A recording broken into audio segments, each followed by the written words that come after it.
Well, it's an absolute pleasure to welcome back to the programme Patrick Dransfield, author now of an audiobook. It's The Inner Circle Whooshing, Book 1, Duel of the Sorcerers. Book 1's a bit worrying, Patrick. That means there's more. How are you?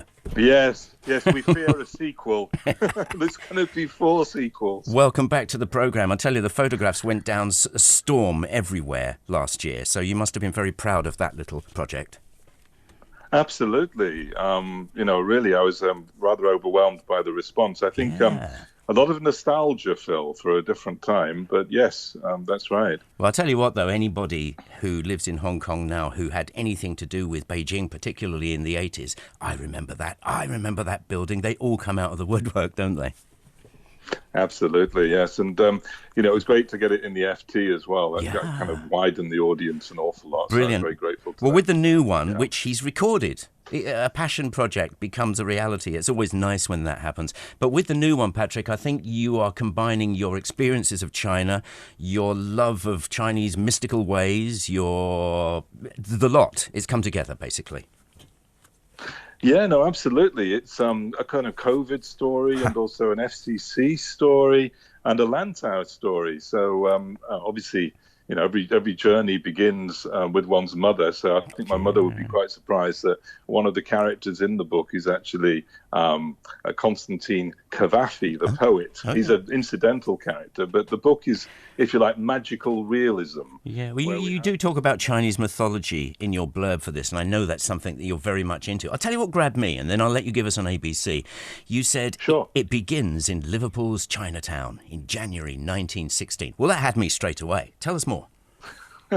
Okay, well, basically, Paul Tien Commode is a 23-year-old trainee lawyer, and he's pretty bored sitting above his previously his parents' Chinese emporium, and he's Hakka Chinese. Okay. So actually, Hakka Chinese and Welsh. Fair enough. So he's got this dog Daffy, which. And he gets sent on a quest. And through this quest, he realizes actually he's not really embraced the Chinese side of his life until this quest comes up. But he realizes he's actually the guardian of the water element of the Wu Xing and has to save the world. Right. Okay. Yeah. I'll tell you what, though, just quickly down to earth for a few seconds, I've known at least 2 mates who are half Chinese and half whatever, and they've gone on quest because they've figured that they've ignored their Chinese bit and they've gone on a journey. So it's quite common, isn't it? Absolutely. And when I was first talking to the distributors, which is Authors Republic, Melanie Seth, she said, well, you don't always expect a lot of sales from these things. And I said, well, Melanie, to be honest, it's already a success because my children are half English or half Viking, if you like, and half Chinese, half Hakka. And my daughter said, Mum, you might think Dad's asleep most of the time, but actually I've read his book and he gets it. He gets what it's like being us. Done deal. So she really embraced that. Yeah, that's amazing stuff. Okay, well, just tell me a little bit of the story here, and then we'll get back into how you did the detail and join the dots. Just so there he is. He's discovered that he's the what? He's the water guardian of the Wu Xing element. Okay. So there's 5 elements, and the world is, or the cosmos, and I've decided that Chinese cosmos is cosmological, so it is everywhere, universal. So there are other guardians of the Wu Xing. There's obviously 4 others. One of them is African. She's from Ethiopia. Another is Korean. You know this, but do we yet? And we don't meet them all yet. We only meet 3 of them so far. Yeah. Go on, carry on. Tell us about the rest.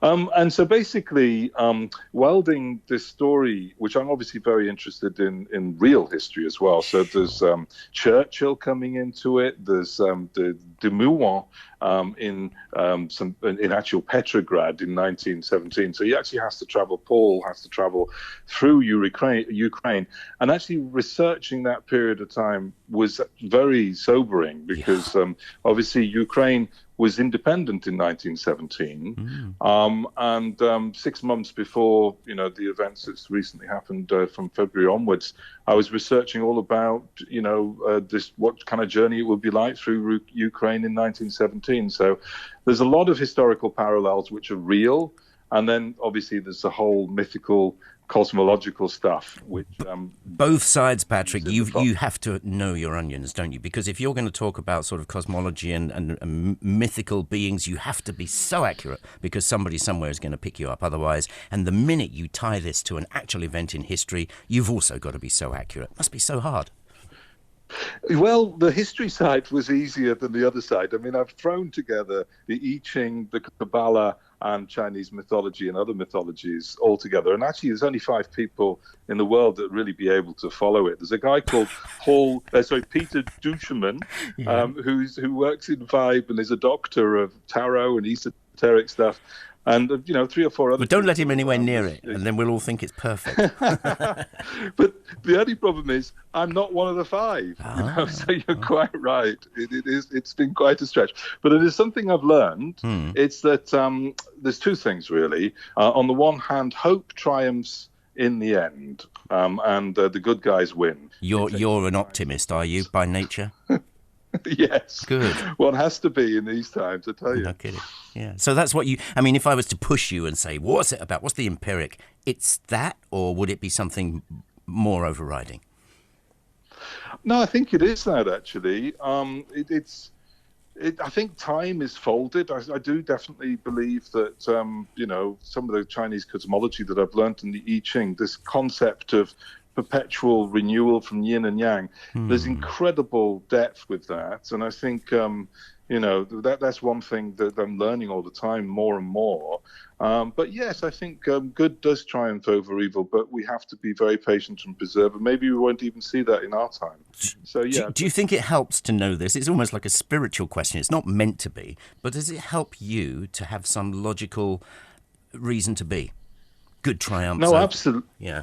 No, absolutely. And just talking a little bit about the I Ching, which I've learned an awful lot about through something called SDCF, which is this Sino-logical foundation that's really into all of these different cosmologies, etc., and Chinese cosmologies, is that when we're in a yin time, which is never usually a good time, right, yang is beginning to rise because it's all agricultural. So if you imagine, we are nearly in November, so that's a dead time. All the fields are kind of completely deserted. It's bleak.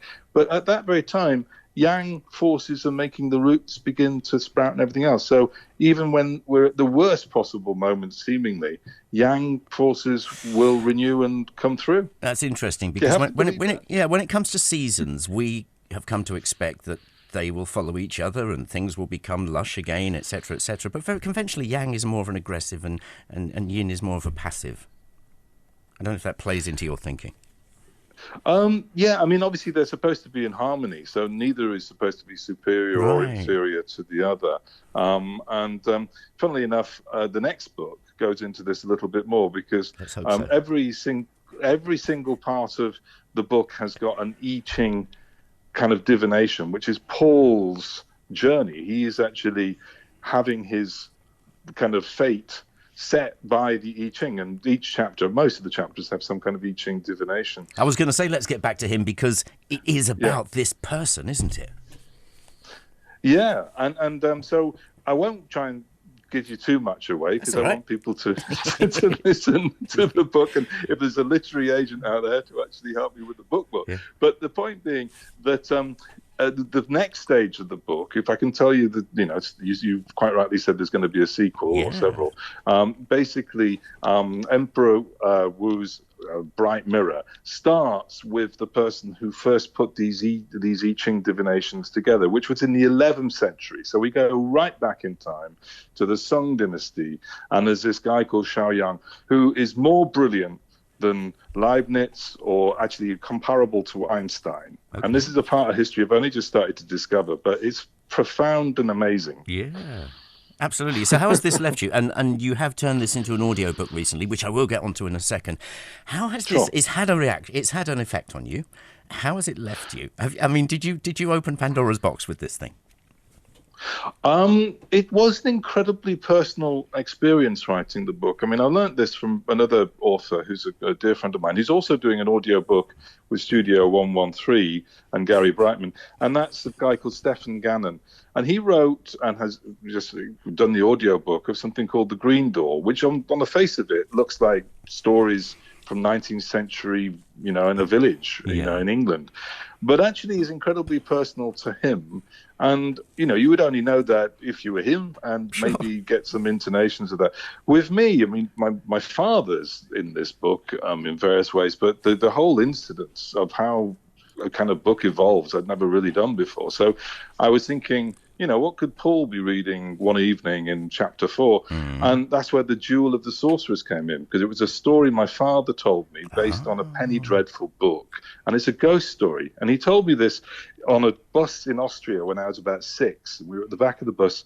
He was smoking his pipe, and he came to a particularly dramatic part in this, magician's story. Two magicians, one bad, one good. And one of the guys at the front of the bus shouted, "For God's sake, carry on! What's going to happen next?" That's what. This is how simple it is, Patrick. Storytelling, good old-fashioned storytelling, and they want more, don't they? I want to ask you a question about the reason for doing this as an audiobook, and you don't really need one. It was fun, I'm sure. I'm sure it was very hard work, but did it help you? Not understand this stuff more because you're the author, but did it help you become at one with it a bit more? If you see what I mean. No, it didn't. Absolutely. Okay, what happened? Really, it did. What happened? Really, what happened was that basically Gary, as you know, we did the talk on Track of Time, Moments of Transition. I don't think he had any idea that he'd be sat in a room for 12 hours with me for weeks, doing this thing. But writing a book means that you read every page if you do it in the audio fashion. So, of course, you then get much tighter. But and I've still got to do more of a rewrite, actually, to be frank. Let me rephrase my question. Was it new and fresh to you when you started vocalizing it, as opposed to having gone through it as a piece of paper with print on it? Yeah, no, actually, that's a really good question, because on the one hand, yes, but some of it didn't really flow. So I had to rewrite quite a bit. And also I had to do different voices, including learn Japanese a little bit. Piece of cake. My Chinese had to be polished up. And when it came to the Welsh, we had to get a lovely Welsh lady to do that. It's amazing. You've nailed all the Asian languages, but a bit of that right there, boy, you can't do it. Couldn't do it at all. And I want to talk very quickly about the music, actually, because I was going to say it's an FCC story, because as you mentioned, the exhibition that Track of Time came out of was from the FCC. But Alan Youngblood, the director of music at the FCC, and probably the best jazz musician here, composed the music and also performs the music. And I think that was just an element that blew me away, because he just took the ghost elements of it and he kind of did it like Takamatsu, who is one of the great Japanese composers, and does this eerie music for a movie called Kwaidan, which was from the 1970s, and Alan just captured that. And so once again, it made it more. I mean, it made it more real. I'm thinking about To You, because we haven't read or listened to this, but you know it inside out. But was it reborn by adding the elements like music? It's like, wow, this has got a different angle to it. Yeah, actually, it's very difficult to listen to your own voice, but one has to in this process, because that's all part of it. And people are enjoying it. I mean, friends of mine have got to the end, I'm very glad to say. It's on Audible, so, people are able to pick it up. Basically... it's quite a challenge, because the last time I did any drama, I was about 22, 23. Fair enough, it's in there, bubbling away. Hey, listen, before we say goodbye, I want to know how you researched Chinatown in Liverpool in 1916. Okay, well, that was again a bit of a personal story, because my mother and I used to go to Liverpool, because I'm actually, my parents are from Yorkshire, but brought up in Runcorn, which gets a very bad press, I'm afraid, in the book. But Liverpool was always a great pleasure. They went down there for a weekend of stealing had stuff. Chinese food. Yeah. Sorry? No, never mind. Yeah, we hear about that. Mark O'Neill writes about that era of time and that place in England. It's fascinating reading his stuff as well. Well, very briefly on that, there's actually a kind of modern story to this as well. because I've been in touch with one of the MPs in Liverpool, because on a more sort of darker side, the story starts with Paul actually representing Chinese people, and a Chinese man marrying a British woman. The British woman at that time would have to give up her citizenship. That's exactly what he wrote about. Yeah, fascinating. And in 1947, all these, Chinese merchant seamen who'd settled in Liverpool and married, local lasses, they were all, quite a few of them, were expedited to China, even though they'd served in the merchant navy. So the Labour Party and also the Home Office have apologised finally for that.